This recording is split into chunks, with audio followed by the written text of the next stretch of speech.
Attendre d'être prêt semble raisonnable. Cela ressemble à une forme de sagesse. On se dit que l'on agira quand ce sera plus clair, quand l'on se sentira plus stable, plus confiant, plus aligné intérieurement. Cette attente paraît respectueuse, elle donne l'impression de ne pas forcer les choses. Pourtant, lorsqu'on observe ce qui se passe réellement, cette préparation devient souvent un état d'attente déguisé.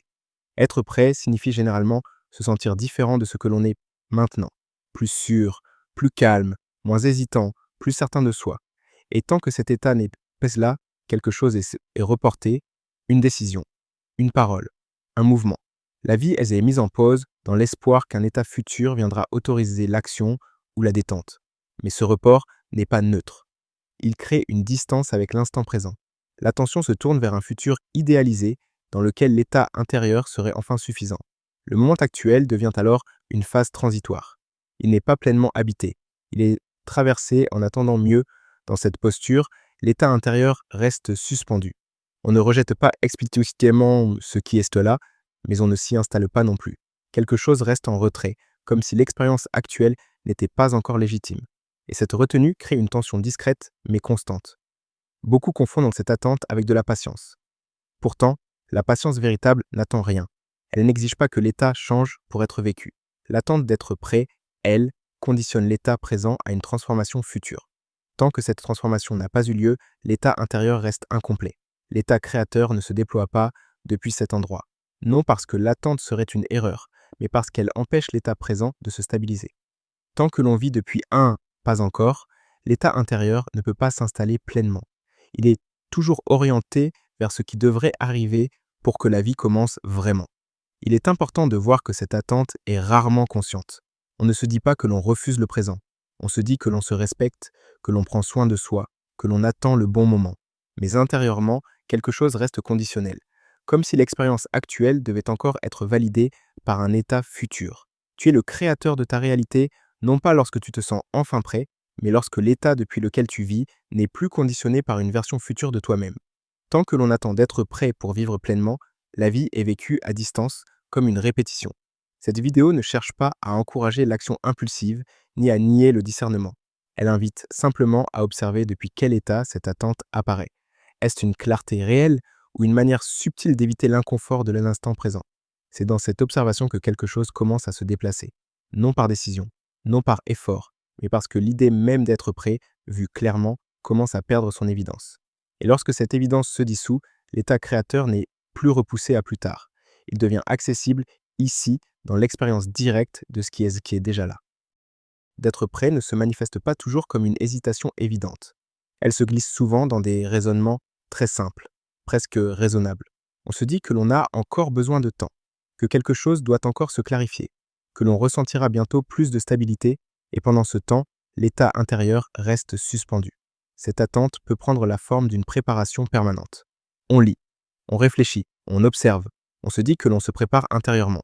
Mais derrière cette préparation, il y a parfois une condition silencieuse. Lorsque je me sentirai différent, alors je pourrai me poser.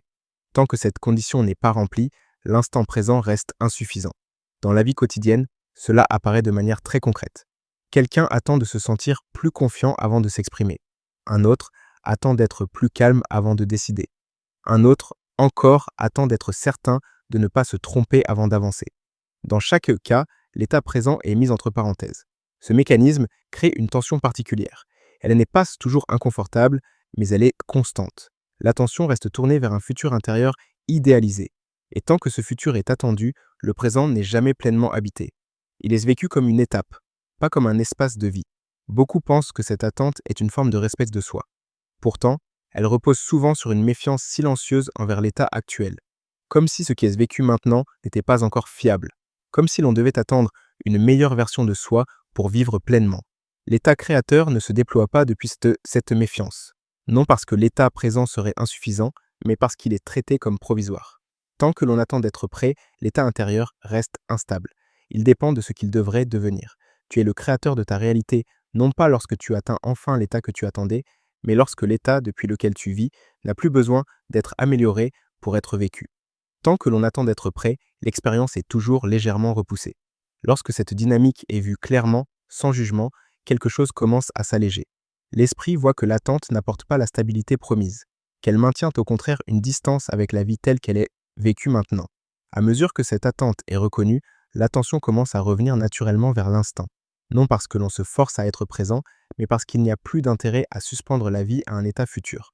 L'état intérieur commence alors à se poser, non parce qu'il est devenu parfait, mais parce qu'il n'est plus conditionnel. C'est depuis cet état moins projeté, moins différé, que l'état créateur commence à se stabiliser. Non parce que l'on est enfin prêt, mais parce que l'on n'attend plus de l'être pour vivre pleinement ce qui est déjà là. Il est important de voir que cette attente est rarement consciente. On ne se dit pas que l'on refuse le présent, on se dit que l'on se respecte, que l'on prend soin de soi, que l'on attend le bon moment. Mais intérieurement, quelque chose reste conditionnel, comme si l'expérience actuelle devait encore être validée par un état futur. Tu es le créateur de ta réalité, non pas lorsque tu te sens enfin prêt, mais lorsque l'état depuis lequel tu vis n'est plus conditionné par une version future de toi-même. Tant que l'on attend d'être prêt pour vivre pleinement, la vie est vécue à distance, comme une répétition. Cette vidéo ne cherche pas à encourager l'action impulsive, ni à nier le discernement. Elle invite simplement à observer depuis quel état cette attente apparaît. Est-ce une clarté réelle ou une manière subtile d'éviter l'inconfort de l'instant présent? C'est dans cette observation que quelque chose commence à se déplacer. Non par décision, non par effort, mais parce que l'idée même d'être prêt, vue clairement, commence à perdre son évidence. Et lorsque cette évidence se dissout, l'état créateur n'est plus repoussé à plus tard. Il devient accessible, ici, dans l'expérience directe de ce qui est déjà là. Un moment, souvent très simple, où l'idée même d'être prêt commence à perdre son importance. Pas parce que tout devient clair, pas parce que l'on se sent soudainement confiant ou aligné, mais parce que l'effort intérieur qui cherchait à atteindre un autre état s'épuise. Continuer à attendre n'apporte plus le soulagement espéré. À cet endroit, quelque chose devient évident. L'attente d'être prêt n'était pas là pour protéger la vie. Elle était là pour éviter l'inconfort de l'instant. Tant que l'on attendait un état futur, l'état présent n'avait pas à être pleinement vécu. Et cette retenue créait une tension discrète, mais constante. Lorsque cette mécanique est vue clairement, sans jugement, l'instant cesse d'être vécu comme une répétition. Il n'est plus un entraînement en vue d'autre chose. Il devient une expérience complète en soi. Pas idéale, pas parfaite, mais suffisante pour être habitée. Beaucoup découvrent alors une forme de détente nouvelle. Non pas parce qu'ils se sentent enfin prêts, mais parce qu'ils ne cherchent plus à l'être. L'état intérieur n'a plus besoin d'atteindre une certaine qualité pour autoriser la présence. Il est accueilli tel qu'il est. L'état créateur devient perceptible ici. Non lorsque l'on a atteint la bonne disposition intérieure, mais lorsque l'état depuis lequel la vie est vécue n'est plus conditionné par une version future de soi. Tant que l'on attend d'être prêt, l'état reste suspendu. Lorsqu'il n'y a plus rien à attendre, l'état se stabilise de lui-même. Tu es le créateur de ta réalité non pas lorsque tu te sens enfin capable, confiant ou aligné, mais lorsque l'état depuis lequel tu vis n'a plus besoin d'être corrigé pour être vécu. Quand l'instant n'a plus à être amélioré pour être accepté, quelque chose se pose naturellement. Cela ne signifie pas que plus rien ne change. Cela signifie que le changement n'est plus attendu comme une condition au bien-être. La vie peut évoluer, les situations peuvent se transformer, mais l'état intérieur n'est plus en pause en attendant que tout soit prêt. À partir de là, l'expérience devient plus directe, moins différée, moins conditionnelle. L'attention n'est plus tournée vers ce qui devrait arriver pour que la vie commence vraiment. Elle est avec ce qui est déjà là. C'est dans cette simplicité non projetée que l'état créateur s'installe le plus naturellement. Non comme une posture à maintenir, non comme un objectif à atteindre, mais comme une manière très directe de vivre, sans attendre que l'instant soit autre qu'il n'est. Si tu ressens l'envie de laisser cet état se poser un peu plus, le journal de l'état créateur existe comme un simple espace d'écriture pour accompagner ce qui s'installe sans effort. Le lien est disponible dans la description de la vidéo. Et si cet espace te parle, tu peux t'abonner à la chaîne pour y revenir quand tu en ressens l'élan et laisser un commentaire pour partager ce que cette écoute a fait résonner pour toi.